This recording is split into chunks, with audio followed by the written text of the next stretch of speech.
অভাব সারাটি রাজ্য ধরে অভাব, অন্ন চাই,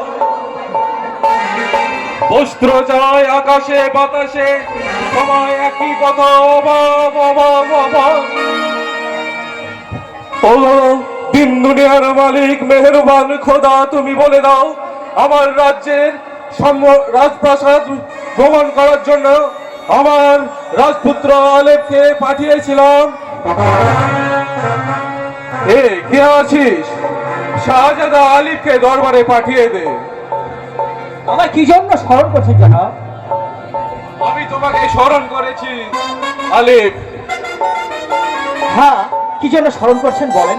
আমি তোমাকে এই জন্য স্মরণ করেছিলাম, শাহজাদা আলিফ আমার রাজ্য সারা রাজ্য ভ্রমণ করে দেখবে, প্রতিটা ঘরে ঘরে গিয়ে দেখবে কোন প্রজা বাবা আছে, কে দুঃখী প্রভু করছে, সারাটি রাজ্য তুমি ভ্রমণ করেছে আমাকে জানাবে। বেশ, তাই হলে আপনার কথা মতো সারা সৈন্যগণে প্রজারা যেমন ভাবে দিন যাপন করছে, আমি সমস্ত কিছু ফিরে দেখে এসে সেই সংবাদটা আমি আপনার সামনে পেশ করবো জনাব, আমি আপনার সামনে পেশ করবো। শাহজাদা আলিফ তুমি তাই বেরিয়ে যাও। শিবাউ সালাক আফ্রিকাকে দরবারে পাঠিয়ে দে। আমি হলেই জনাব।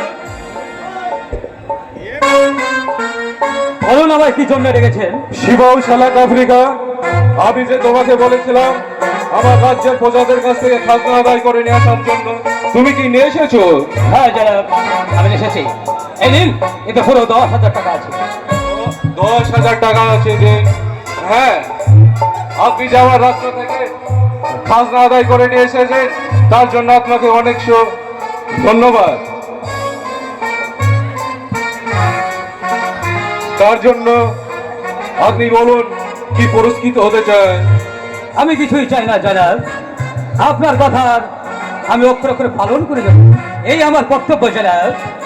যদি তাই হবে, আমার কথা যদি তুমি অক্ষর অক্ষরে পালন করো, এই মুহূর্তে তুমি ছুটে চলে যাবে উত্তরবঙ্গের রাজ্যে, সেখানে গিয়ে গরিব দুঃখী প্রজারা কি অবস্থায় বসবাস করছে সেটা তুমি দেখে আসবে, এটাই আমার আদেশ। তাই হবে জনাব, তাই হবে।